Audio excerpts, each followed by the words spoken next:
नमस्कार दोस्तों, stock market की बात करते हैं, शेयर बाजार की बात करें।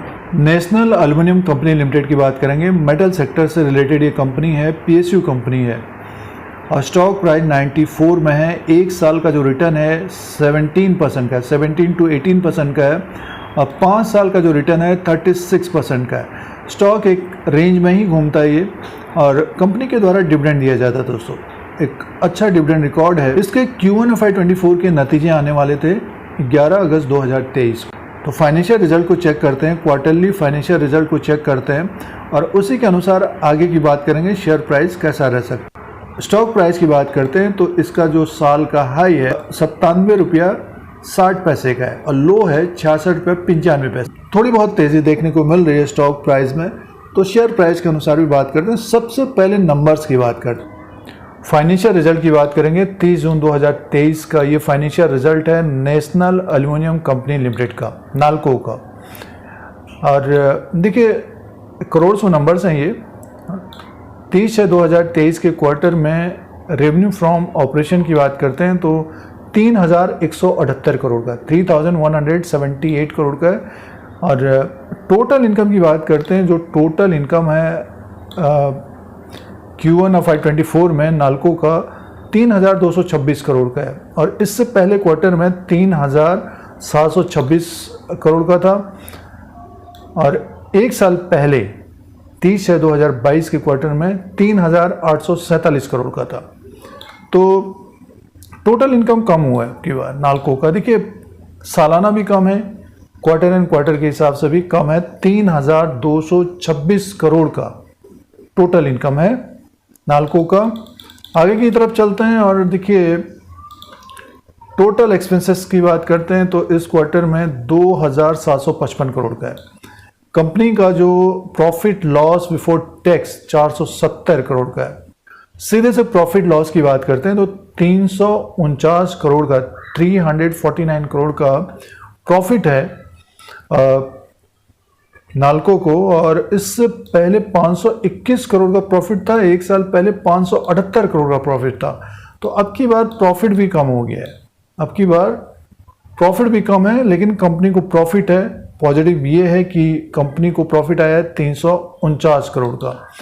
तो अर्निंग पर शेयर की बात करते हैं तो अर्निंग पर शेयर देखिए 1.90 का है, 2.84 का Q4 में था, एक साल पहले ज़्यादा था ये।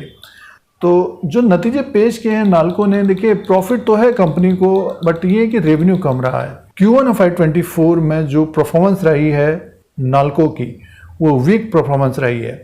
तो ये Q1 FY24 के नंबर्स हैं NALCO national aluminium company limited के। दोस्तों अब डिविडेंड की बात करते हैं।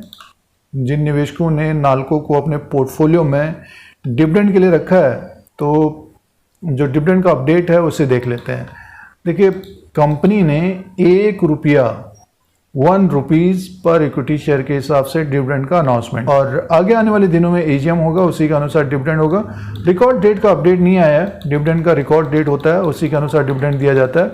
तो फाइनल डिविडेंड दिया गया है ₹1 पर इक्विटी शेयर के। दोस्तों ₹1 पर इक्विटी शेयर के हिसाब से डिविडेंड दिया गया है। तो दोस्तों ये नालको के Q1 FY24 के नतीजे थे। साथ में कंपनी ने ₹1 पर इक्विटी शेयर के हिसाब से डिविडेंड का अनाउंसमेंट किया है।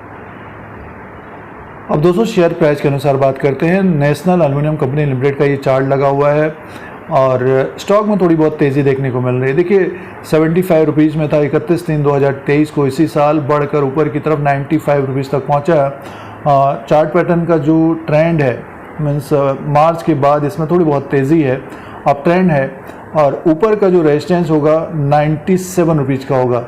97 रुपया 10 पैसा, 97 रुपया 30 पैसे के ऊपर क्लोजिंग देता है स्टॉक। जैसे कि स्टॉक प्राइस 95 में है, जो रेजिस्टेंस होगा 97 का होगा और नेक्स्ट जो रेजिस्टेंस होगा 100 का होगा। तो 97 से 100 रुपीज़ के बीच इसमें बड़ा हर्डल है ऊपर की तरफ का टेकने के लिए। 100 के ऊपर क्लोज होता है तो एक बड़ी तेज़ी इसमें देखने को मिल सकती है, लगभग 110 रुपये तक जाता हुआ दिखाई दे सकता है, 110 से 117। तो नेक्स्ट क्वार्टर तक जो रेंज इसका रह सकता है ऊपर की तरफ 110 और जो सपोर्ट रहेगा इसका जैसे कि 95 में है तो 91 के नीचे क्लोजिंग देता है तो इसमें गिरावट देखने को मिल सकती है और स्टॉक हमें फिर लगभग 80 रुपीज़ तक आता हुआ दिखाई दे सकता है। और देखिए RSI अभी 56 में है और 30 के आसपास से इसमें बाइंग आती हुई देखी जा सकती है। तो जो रेंज होना चाहिए नीचे की तरफ 80 रुपीज़ के आसपास बाइंग आती हुई देखी जा सकती है और ऊपर की तरफ 100 को क्रॉस करता है तो 107 से 110 रुपये तक जाता हुआ दिखाई दे सकता है। इस तरह का इसका रेंज रह सकता है दोस्तों। तो आपके पास नेशनल एल्युमिनियम कंपनी लिमिटेड का स्टॉक है तो होल्ड करना चाहिए। मेटल सेक्टर में भी तेज़ी आएगी आगे आने वाले समय में, क्योंकि पिछले 1-1.5 साल से मेटल सेक्टर में तेज़ी नहीं आई है और ज़्यादातर कंपनियों के शेयरों में। फ़िलहाल पिछले 2-3 महीने के अंदर थोड़ी बहुत इनमें हलचल बढ़ी है, स्टॉक्स ऊपर की तरफ कारोबार कर रहे हैं। सेल का जो स्टॉक था steel authority of India limited, उसका स्टॉक भी ऊपर की तरफ 90 के ऊपर था, लेकिन नतीजे कमज़ोर थे तो थोड़ा बहुत प्रॉफिट बुकिंग कहिए। उसी तरह से नेशनल एल्युमिनियम का तो और इस कंपनी के द्वारा डिविडेंड भी दिया गया है तो होल्ड करना चाहिए और जब स्टॉक ऊपर की तरफ हो तब अपना डिसीजन लेना चाहिए दोस्तों। और जो अभी देखिए जिन्होंने 2022 में ख़रीदा होगा अप्रैल से पहले, वो इंतज़ार कर रहे होंगे कि कब आए, तो हर्डल्स बनेंगे ऊपर की तरफ। फिलहाल जो रेंज रह सकता है हमारे अनुसार 80 नीचे की तरफ बाइंग आती हुई देखी जा सकती है, ऊपर की तरफ 107 से 110 का एक लेवल रह सकता है दोस्तों। तो ये नेशनल एल्युमिनियम कंपनी लिमिटेड का चार्ट पैटर्न के अनुसार रेजिस्टेंस सपोर्ट है। Q1 FY24 के नतीजों का अपडेट था। इस तरह के अपडेट के लिए, स्टॉक मार्केट के अपडेट के लिए Dheeraj Singh take stock market को सब्सक्राइब करें, लाइक करें, शेयर करें, कमेंट करें। जय हिंद, वंदे मातरम।